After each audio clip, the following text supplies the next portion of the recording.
Bismillahirrahmanirrahim. Assalamualaikum warahmatullahi wabarakatuh. Hai, mari belajar biologi bersama Asih. Pada kesempatan pembuatan video kali ini, insya Allah saya akan membahas tentang transport elektron. Transport elektron merupakan rangkaian keempat atau tahapan keempat pada proses respirasi aerob.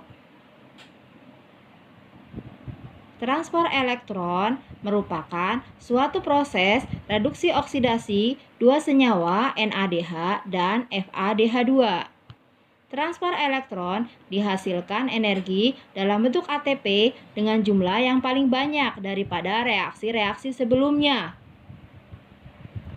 Transport elektron terjadi di krista atau membran dalam mitokondria. Pada rantai transport elektron melibatkan beberapa molekul seperti koenzim Q, sitokrom B, sitokrom C, sitokrom A, sitokrom A3, dan oksigen. Oksigen adalah akseptor elektron terakhir pada rantai transport elektron yang menerima ion H+. Berikut adalah urutan rantai transport elektron. Pada bagian ini terlihat bahwa NADH akan mengalami oksidasi sehingga dihasilkan elektron berenergi tinggi yang akan ditransfer ke koenzim Q. Energi yang cukup tinggi dari elektron ini memungkinkan bersatunya ADP dan fosfat anorganik membentuk ATP. Koenzim Q akan dioksidasi oleh sitokrom B. Pada tahap ini koenzim Q akan melepaskan ion hidrogen sebanyak 2 molekul ion hidrogen. Sitokrom B akan dioksidasi oleh sitokrom C. Pada tahap ini juga dihasilkan energi yang cukup tinggi sehingga terjadi penyatuan ADP dan P dan fosfat anorganik menjadi ATP. Sitokrom C akan mereduksi sitokrom A. Sitokrom A akan mengoksidasi sitokrom A3. Pada tahap ini juga terjadi penyatuan ADP dan fosfat anorganik menjadi ATP. Sitokrom A3 akan dioksidasi oleh sebuah oksigen. Setelah menerima elektron dari sitokrom A, oksigen akan bergabung dengan ion H+ membentuk H2O. Oksigen di sini adalah akseptor elektron terakhir ion H+. Dari proses transfer elektron yang diawali oleh atau dengan oksidasi NADH+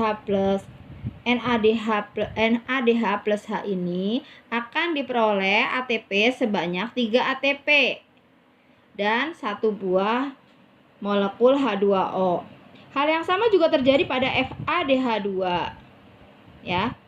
Bedanya, energi yang dihasilkan saat oksidasi FADH2 tidak cukup untuk membentuk ATP. Oleh karena itu, proses transport elektron yang berawal dari oksidasi FADH2 ini hanya memperoleh sebanyak 2 ATP dan 1 H2O.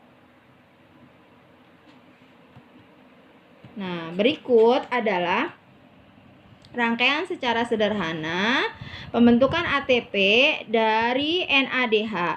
Oksidasi 1 NADH akan menghasilkan 3 ATP dan oksidasi 1 FADH2 dapat menghasilkan sebanyak 2 ATP. Jika jumlah total NADH yang diperoleh mulai dari glikolisis sampai siklus Krebs adalah 10 molekul dan FADH2 adalah 2 molekul, pada transport elektron akan diperoleh hasil sebagai berikut.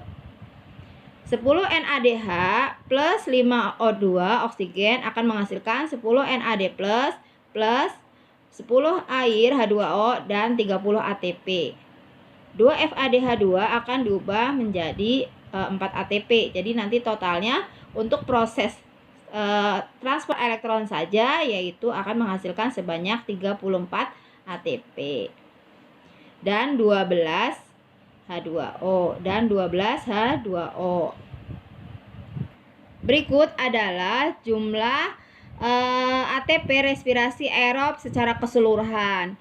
Jadi yang pertama adalah proses glikolisis. ATP yang dihasilkan langsung sebanyak 2 ATP. Kemudian NADH akan transfer elektron akan membentuk sebanyak 6 ATP. Kemudian dekarboksilasi oksidasi yaitu sebanyak 2 NADH nanti akan ditransfer elektron membentuk 6 ATP. Siklus Krebs diperoleh ATP secara langsung yaitu 2 ATP, kemudian 6 NADH dari siklus Krebs nanti akan ditransfer elektron membentuk 18 ATP dan 2 FADH2 nanti akan ditransfer elektron membentuk 4 ATP. Jadi total jumlah ATP yang dihasilkan dari respirasi aerob secara keseluruhan adalah 38 ATP.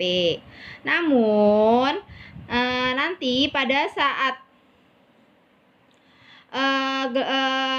proses pemindahan NADH dari hasil glikolisis ini kan glikolisis terjadi di sitoplasma. Nah, untuk memindahkan NADH ini ke krista itu membutuhkan ATP. Setiap satu NADH membutuhkan 1 ATP. Jadi ketika memindahkan 2 NADH pada hasil proses glikolisis ini dari sitoplasma ke krista membutuhkan sebanyak 2 ATP.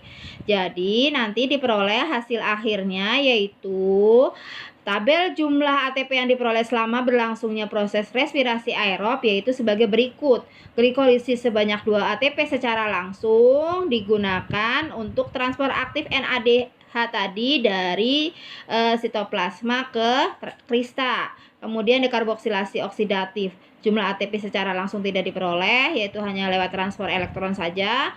Siklus Krebs diperoleh ATP sebanyak 2 ATP secara langsung. Kemudian transfer elektron diperoleh sebanyak 34 ATP. Jadi total ATP-nya adalah sebanyak 36 ATP, yaitu 34 ditambah 2, nanti tambah 2 tapi dikurangin 2. Jadi totalnya adalah 36 ATP yang dihasilkan dari setiap respirasi aerob dari 1 molekul glukosa menghasilkan 36 ATP. Alhamdulillah, selesai sudah pembahasan materi tentang transfer elektron. Untuk materi berikutnya atau video berikutnya insya Allah akan saya buat yaitu video tentang respirasi anaerob. Terima kasih telah menonton. Semoga video ini bermanfaat. Silahkan like dan subscribe serta share ke teman-teman ya jika menurut Anda bermanfaat. Terima kasih. Wassalamualaikum warahmatullahi wabarakatuh.